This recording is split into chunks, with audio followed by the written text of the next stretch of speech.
पास बुलाते हैं और बाकी के परमैन्स के सामने परमैन को उसका इनाम देते हैं। पहले तो परमैन कंफ्यूज था कि आखिर उसे क्यों ये इनाम दिया जा रहा है। फिर बर्डमैन उसे बताते हैं अर्थ को बचाने के लिए ये परमैन का इनाम है और बर्डमैन परमैन को एक बेहद शानदार इनाम देते हैं। बर्डमैन परमैन को एक नया परमैन सेट देते हैं जो कि बहुत ज्यादा पावरफुल होता है और इस परमैन सेट का मेन हाईलाइट ये होता है कि ये नॉर्मल परमैन सेट से काफी ज्यादा पावरफुल, ऑलमोस्ट 4000 टाइम्स ज्यादा पावरफुल था। यानी अब परमैन की एक्चुअल पावर 10,000 टाइम्स प्लस हो चुकी थी। नया परमैन सेट मिलने के बाद परमैन बहुत ज्यादा खुश हो जाता है। परमैन उसे पहनना चाहता था लेकिन वो नहीं पहन पाता बिकॉज अगर सबके सामने परमैन सेट चेंज करेगा तो बाकी के सभी लोग उसकी आइडेंटिटी देख लेंगे। इसलिए वो अपने घर जाके इसे पहनने का फैसला करता है। बाकी के परमैन्स स्पेशली पाको परमैन के लिए बहुत ज्यादा खुश थी, पर पयान और बूबी वो थोड़े से सैड थे क्योंकि उनका मानना था उस दिन वो भी तो वहां पर उस एस्टेरॉइड को रोकने के लिए गए थे, तो उन्हें ये क्यों नहीं मिल रहा है। भले ही पाको पीछे हट गई थी पर वो तो पीछे नहीं हटे थे ना। इस बात को लेकर पयान और वो भी थोड़ा सा गुस्सा हो जाते हैं। उन दोनों को ऐसे देखकर परमैन बर्डमैन से कहता है, बर्डमैन क्या पाको, पयान और बूबी को नया परमैन सेट नहीं मिलेगा? बर्डमैन कहते हैं ये तुम्हारा इनाम है, तुम्हारी बहादुरी का।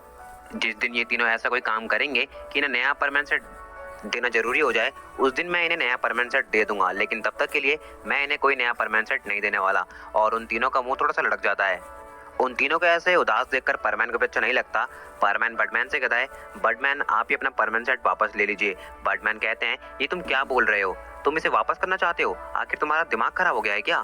परमैन बोलता है, नहीं बर्डमैन, पर इस परमैन सेट की वजह से हमारी टीम कोऑपरेशन में दिक्कत आ सकती है और मैं नहीं चाहता कि मेरे बाकी के टीममेट्स ऐसा सोचें कि परमैन के पास ज़्यादा पावर है इसलिए वो ज़्यादा आसानी से काम कर पा रहा है और उनके पास कम पावर है इसलिए वो नहीं कर पा रहे हैं, और ऊपर से मैं टीम का लीडर भी हूँ, तो मुझे ये परमैन सेट नहीं चाहिए। टीम में इक्वालिटी होनी चाहिए, तभी एक टीम अच्छे से काम कर पाती है। इसलिए मैं इस परमैन सेट को आपको वापस करता हूँ। और परमैन बर्डमैन को परमैन सेट वापस कर देता है। बर्डमैन बोलते हैं, क्या ये तुम्हारा आखिरी फैसला है? परमैन बोलता है, हाँ बर्डमैन, ये मेरा आखिरी फैसला है। और बर्डमैन कहते हैं, ठीक है, अगर तुम ऐसे ही चाहते हो तो मुझे कोई दिक्कत नहीं है, लेकिन मैं तुम्हारी दाद देता हूँ परमैन, तुम असल में टीम वर्क का मतलब समझते हो, तुम सच में एक अच्छे लीडर हो। परमैन बोलता है, ठीक है बर्डमैन, अभी मुझे यहाँ से चलना चाहिए, मुझे एक जरूरी काम है। और परमैन वहाँ से जाने लगता है। तभी पाको बोलती है, पयान बूबी तुम रोकते क्यों नहीं हो उसे? पयान बोलता है, मतलब? पाको बोलती है, उसे नया परमैन सेट हमें दिलवा देना चाहिए। पयान हल्की सी आवाज में बोलता है, लेकिन क्यों? पाको बोलती है, एक बार सोच के देखो, अगर उसके पास नया परमैन सेट आ गया तो हमारा काम कितना आसान हो जाएगा। पयान बोलता है, कैसे? पाको बोलती है, सोच के देखो, वो ज्यादा पावरफुल होगा तो हम ज्यादा काम उससे करवा पाएंगे। तो एक काम करते हैं ना, उसे नया परमैन सेट दिलवा देते हैं, क्योंकि पाको दिल से चाहती है कि परमैन को परमैन सेट मिले क्योंकि वो उसे डिजर्व करता है। पयान और बूबी भी बोलते हैं, हाँ ये तो सही कह रही है। तभी पाको, पयान और बूबी परमैन को रोकते हुए बोलते हैं, पामैन रुक जाओ। पामैन बोलता है, अब क्या हुआ पाको? पाको बोलती है, हम तीनों ने डिसाइड किया है कि हम चाहते हैं तुम ये नया परमैन सेट ले लो। परमैन बोलता है, लेकिन क्यों? पयान बोलता है, क्योंकि तुम इस चीज को डिजर्व करते हो परमैन, उस दिन तुमने ही अर्थ को बचाया था और अगर तुम्हें नया परमैन सेट मिलेगा तो इससे शहर के लोगों का ही भला होगा, ना कि हमारा या फिर तुम्हारा। तो तीनों परमैन मिलके बर्डमैन से कहते हैं, बर्डमैन हम चाहते हैं आप परमैन को उसका नया परमैन सेट दे दे। बर्डमैन कहते हैं, क्या तुम्हें नया परमैन सेट मंजूर है परमैन? परमैन बोलता है, अगर मेरे टीममेट से चाहते हैं तो मुझे नया परमैन सेट मंजूर है, वो भी खुशी से। और बर्डमैन परमैन को उसका नया परमैन सेट दे देते हैं और परमैन फिर से बहुत ज्यादा खुश हो जाता है। पाको परमैन को ऐसे बहुत ज्यादा खुश देख के मन ही मन मुस्कुराते हुए बोलती है, ये मुस्कुराते हुए कितना ज्यादा अच्छा लगता है, सच में ये बहुत ज्यादा क्यूट है। तभी बर्डमैन बोलते हैं, और मैं एक नया फैसला लेकर आया हूँ। तीनों परमैन्स बोलते हैं, क्या बर्डमैन? फिर उसके बाद परमैन बोलता है, बताइए बर्डमैन आप क्या फैसला लेकर आए हैं? बर्डमैन बोलते हैं, मैंने फैसला किया है कि अब से तुम लोग एक साथ नहीं शिफ्ट वाइज ड्यूटी करोगे। सभी बोलते हैं, मतलब? बर्डमैन बताते हैं कि अब से तुम लोग दो दो के पेयर में ड्यूटी करोगे बिकॉज अब शहर में क्राइम बढ़ गया है, तो मैं चाहता हूँ कि तुम सब लोग एक साथ ड्यूटी करने के बजाय अलग अलग दो दो के पेयर में ड्यूटी करो। और ये बात जानने के बाद परमैन्स को पहले थोड़ा अजीब लगता है लेकिन फिर वो मान जाते हैं। फिर बर्डमैन कहते हैं, तो ठीक है, अपना पार्टनर सेलेक्ट कर लो। और पाको तुरंत बोल देती है, मैं परमैन नंबर 1 के साथ ड्यूटी करना चाहती हूँ। बर्डमैन बोलते हैं, अच्छा ठीक है, तो परमैन नंबर 1 और परमैन नंबर 2 साथ में ड्यूटी करेंगे और परमैन नंबर 3 और परमैन नंबर 4 साथ में ड्यूटी करेंगे। और इतना कहकर बर्डमैन उन्हें ऑल द बेस्ट विश करते हैं और वहां से चले जाते हैं। और उसके बाद वो सही परमैन घर जा रहे होते हैं। रास्ते में पयान परमैन से बोलता है, परमैन तुम्हारी तो मौज हो गई, परमैन बोलता है कैसे? बयान बोलता है तुम्हारे पास अब 2-2 परमैन सेट हो गए। परमैन बोलता है हाँ, बर्डमैन तो ये परमैन सेट ले जाना भूल ही गए। तभी परमैन के बैच पे बर्डमैन का कॉल आता है और परमैन उस कॉल को रिसीव करता है। परमैन बोलता है बोलिए बर्डमैन। बर्डमैन कहते हैं अरे हाँ परमैन, वो मैं तुमसे आज तुम्हारा परमैन सेट ले जाना भूल गया और कल मैं आऊंगा और तुम्हारा पुराना परमैन सेट ले जाऊंगा, तो तैयार रखना और हो सके तो उसे एक बार धो भी देना। परमैन बोलता है जी बर्डमैन और कॉल कट कर देता है। परमैन बाकी के परमैन्स को बोलता है लो आ गया कॉल। बर्डमैन कल आएंगे मेरा ये वाला परमैन सेट ले जाने के लिए और सही परमैन्स आपस में हंसने लगते हैं। अब परमैन अपने घर पहुंचता है और अपने रोबोट को बताने लगता है कि बर्डमैन ने उसे उसकी बहादुरी के लिए नया परमैन सेट दिया है और ये परमैन सेट नॉर्मल परमैन सेट से भी काफी ज्यादा पावरफुल है। रोबोट बोलता है तुम इसे डिजर्व करते हो परमैन। और वो दोनों ऐसे ही काफी देर तक बातचीत करते रहते हैं। अब बातचीत करते करते परमैन को काफी ज्यादा थकान हो जाती है क्योंकि वो परमैन की ड्यूटी करने के बाद और उसके बाद बर्डमैन से मिलने के बाद भी काफी ज्यादा थका हुआ था। तो वो रोबोट से बोलता है अच्छा ठीक है कल मिलते हैं और अपने रोबोट को डीएक्टिवेट करके कवर्ड में रखता है और खाना खाने के लिए चले जाता है। जब मित्सो खाना खा रहा होता है तो उसकी मॉम उससे बोलती है आजकल तुम्हारी पढ़ाई कैसी चल रही है, सब कुछ ठीक तो है ना स्कूल में? मित्सो कहता है जी मॉम और इतना बोलकर वो खाना खाने लगता है। मित्सो के डैड कहते हैं अगर कोई प्रॉब्लम हो तो बता देना। मित्सो कहता है जी डैड और खाना खत्म करके मित्सो अपने रूम में चले जाता है और जाके तुरंत सो जाता है। पर परमैन को बहुत ज्यादा एक्साइटमेंट थी अपना नया परमानेंट सेट ट्राई करने की। उसे जल्द से जल्द अपना परमानेंट सेट ट्राई करना था। वो चाहता था कि सुबह जल्द से जल्द हो जाए और वो जाके अपने परमानेंट सेट के साथ हवा में मौज करे। रात को परमैन को एक सपना आता है। वो आसमान में उड़ रहा है और एक बेहद सुंदर सी और प्यारी सी लड़की उसके आसपास आ रही है। वो उसे पकड़ने की कोशिश कर रहा है लेकिन जैसे ही उसके पास पहुंचता है वो एक पोल से टकरा जाता है और पोल से टकरा के नीचे गिर जाता है और तभी परमैन की आंख खुल जाती है। तो वो देखता है कि उसके आसपास कोई सुंदर लड़की नहीं है, वो अपने घर पर है और अपने बेड से नीचे गिर गया है। वो उठता है और जाके अपने कर्टन हटाता है तो देखता है कि सुबह हो चुकी है। तो मित्सु डिसाइड करता है कि वो क्यों ना अभी जाकर एक छोटा सा टेस्ट नए परमानेंट सेट का ले ले और वो ऐसा ही करता है। वो अपने रोबोट को एक्टिवेट करता है, अपना नया परमानेंट सेट पहनता है और निकल जाता है धूम मचाने के लिए। नया परमानेंट सेट सच में बहुत ज्यादा अमेजिंग होता है। उसकी स्पीड नॉर्मल परमानेंट सेट से बहुत ज्यादा पावरफुल होती है और वो बहुत ज्यादा ही एक्यूरेट होता है। अब परमैन यहाँ वहाँ उड़कर अपने नए परमैन सेट से मौज ले रहा था। तभी वो एकदम से पाको के घर के आगे से गुजरता है तो पाको से देख के बोलती है ये इतनी सुबह सुबह यहाँ पर क्या कर रहा है? तभी वो देखती है ये तो उसका नया परमैन सेट है। तो पाको समझ जाती है कि ये बस कुछ नहीं है, अपने नए परमैन सेट के साथ मस्ती मजाक कर रहा है। और ऐसे मस्ती मजाक परमैन को करता देख पाको भी बहुत ज्यादा खुश हो जाती है और बोलती है सच में ये बहुत ज्यादा भोला है, न जाने ये है कौन, पर ये जो भी है मैं शर्त लगा सकती हूँ ये बेहद शांत और दिलदार होगा। और इतने कहते कहते परमैन पाको की आंखों से ओझल हो जाता है। अब परमैन थोड़ा सा दूर जाता है, लगभग शहर से 1 किलोमीटर दूर। तो उसे एक बहुत बड़ी घटना देखने को मिलती है।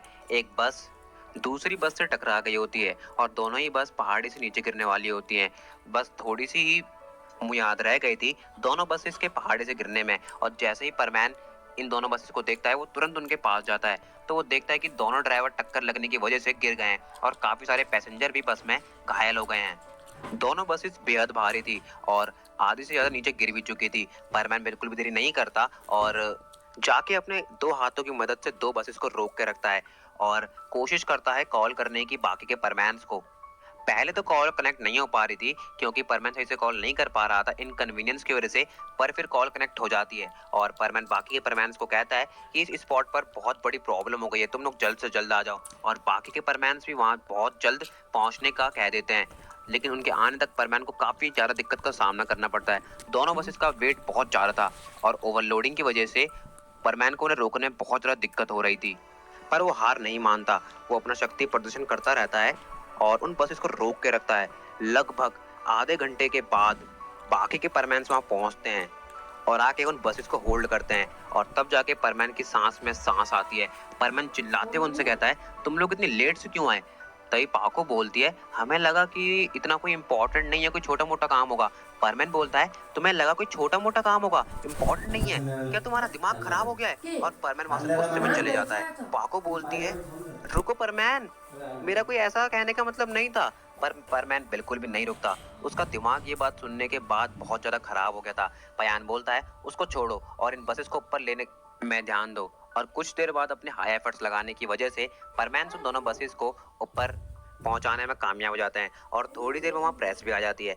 जैसे ही प्रेस वहाँ पहुंचती है, वो तीनों परमैन्स का इंटरव्यू लेने लगती है कि आपने ये इतना महान काम कैसे किया, आप लोग हैं कौन, बताइए ना, आखिर आप लोग आए कहाँ से हैं, आप लोग को इतनी पावर मिली कैसे है, आज आपको हमें बताना होगा, पूरा शहर, पूरा देश, पूरी दुनिया ही जानना चाहती है कि आप लोग हैं कौन। तभी पाको बोलती है ये बताना पॉसिबल नहीं है और ये सब हमने नहीं, हमारे लीडर परमैन नंबर 1 ने किया है। तभी वो प्रेस लेडी बोलती है तो वो कहाँ है। तभी पाको बोलती है वो यहाँ से जा चुका है। वो लेडी फिर बोलती है आखिर क्यों। तभी पाको दोबारा जवाब देती है उसे लाइमलाइट ना पसंद नहीं है, वो भी बेकार की। और इतना कहकर पाको भी वहां से चली जाती है। और पयान कहता है आप चाहें तो मेरा इंटरव्यू ले सकती हैं। और वो लेडी कहती है ठीक है आप ही दे दीजिए। और पयान कहता है मैंने इस बस को ऐसे रोका वैसे रोका और तरह तरह की बातें बना बना के बताने लगता है। लेकिन मेन तो यहाँ पर परमैन नंबर 1 ही था।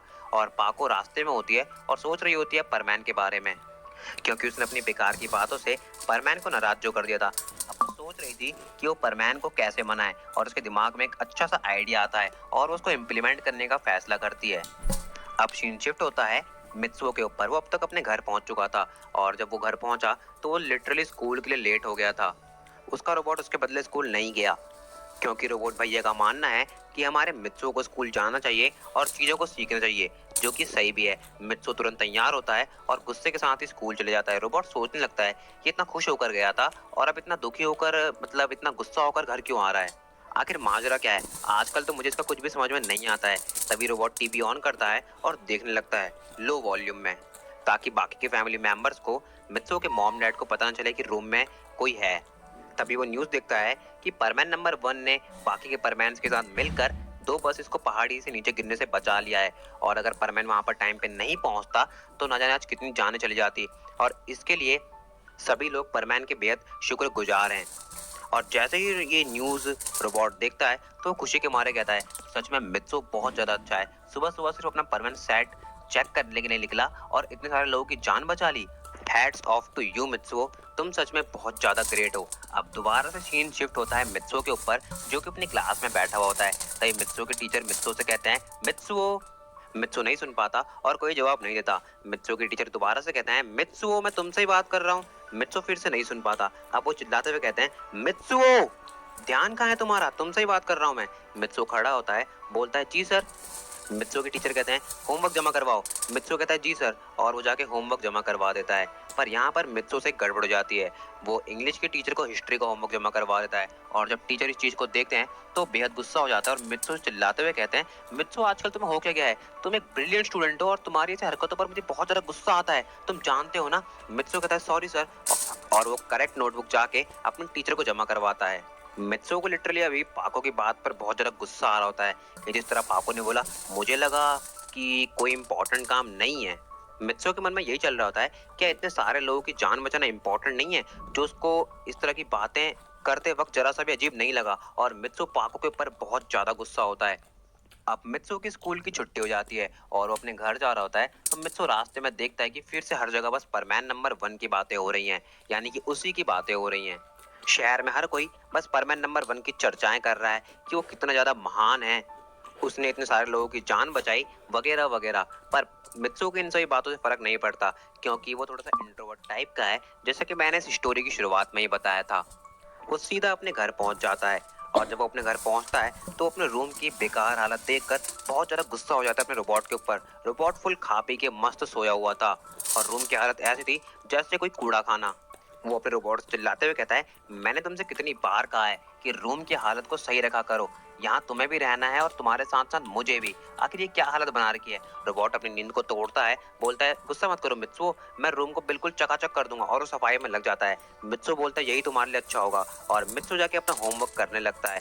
और थोड़ी देर बाद मित्सु का होमवर्क कंप्लीट हो जाता है और परमैन की ड्यूटी का टाइम भी हो जाता है। तो वो अपना परमैन सेट पहनता है और फिर रोबोट से कहता है अब रूम गंदा नहीं होना चाहिए और निकल जाता है ड्यूटी के लिए। रोबोट बोलता है सच में कितना ज्यादा गुस्सा करता है। मित्सु जाते अपनी ड्यूटी पे लग जाता है और अपनी पार्टनर पाको के साथ ज्यादा बातचीत नहीं करता। पाको से बात करने का ट्राई करती है पर परमैन उसे भाव नहीं देता और पूरे दिन बस अपनी ड्यूटी में लगा रहता है। पाको परमैन से बोलती है आखिर हुआ क्या, मैंने ऐसा करके दिया। परमैन बोलता है तुम बहुत जिम्मेदार हो ना, इसलिए मैं तुमसे ऐसे हरकत कर रहा हूँ। पाको समझ जाती है कि परमैन उसकी सुबह वाली बात पर अभी भी गुस्सा है। पाको बोलती है अरे मैंने तो वो ऐसा ही बोल दिया था। परमैन बोलता है तुम्हारे लिए इतने सारे लोगों की जान पे ऐसा कमेंट करना ऐसे ही बोलने के लायक है, मुझे तुमसे कोई बात नहीं करनी, जाओ गेट लॉस्ट। और परमैन फिर गुस्से में वहां से चले जाता है। अब नेक्स्ट डे हम देखते हैं परमैन अपने घर पर ड्यूटी के टाइम होने का वेट कर रहा होता है। जब ड्यूटी का टाइम होता है वो अपना परमानेंट शर्ट पहन के निकल जाता है, लेकिन जैसे ही वो अपने स्पॉट पर पहुंचता है रोज वाले, जहां पर वो रोज ड्यूटी पे जाने से पहले जाता है, तो वो देखता है वहां पर बर्डमैन बाकी के परमैन को डांट रहे हैं कल वाली हरकत के लिए।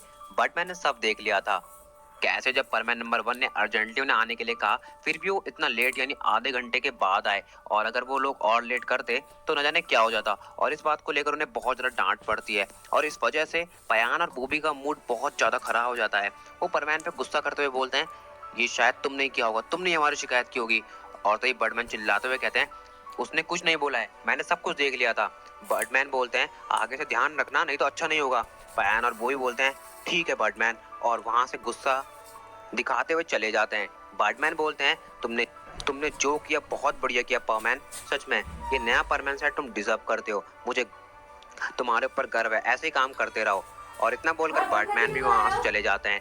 अब पाको जो रहती है परमैन से बोलती है आज भी मुझसे गुस्सा हो गया और बात करने का इरादा है कि नहीं। परमैन बोलता है बोलो क्या काम है तुम्हें। और पाको परमैन की एक बेहद प्यारी सी पेंटिंग उसे देती है, बोलती है ये मैंने बनाई है तुम्हारे लिए, तुम्हारा गिफ्ट है कल की बहादुरी भरे काम के लिए, कैसा लगा तुम्हें। परमैन बोलता है मजाक मत करो, ये तुमने नहीं बनाया, सच में ना। पाको बोलती है ये मैंने ही बनाया है, मैं एक आर्टिस्ट हूँ। तभी परमैन बोलता है तुम आर्टिस्ट हो। पाको बोलती है हाँ मैं आर्टिस्ट हूँ। तभी परमैन बोलता है क्या मैं जान सकता हूँ तुम असल में कौन हो। और पाको बोलती है मैं असल में कौन हूँ मैं ये तुम्हें बता दूंगी, लेकिन मेरी एक शर्त है। परमैन बोलता है बताओ वो शर्त क्या है। पाको बोलती है वो शर्त है। तो गाइस इसी के साथ द ट्रेजेडी ऑफ लव के पार्ट 3 को एंड करते हैं। आई होप आप सभी लोग को पसंद आया होगा। पसंद आया होगा जरूर से लाइक कर दीजिएगा, चैनल पर नया सब्सक्राइब कर दीजिएगा, कमेंट करके जरूर से बताइएगा कि आपको आज का वीडियो कैसा लगा है। नोटिफिकेशन बेल को जरूर से प्रेस कर लीजिएगा ताकि आप सभी लोग को चैनल के आने वाले वीडियोस की नोटिफिकेशन सबसे पहले मिल सके। तो मैं मिलता हूँ आपको किसी और वीडियो में ऐसी किसी शानदार स्टोरी के साथ। तब तक के लिए stay tune with channel and my dear hearted sayonara.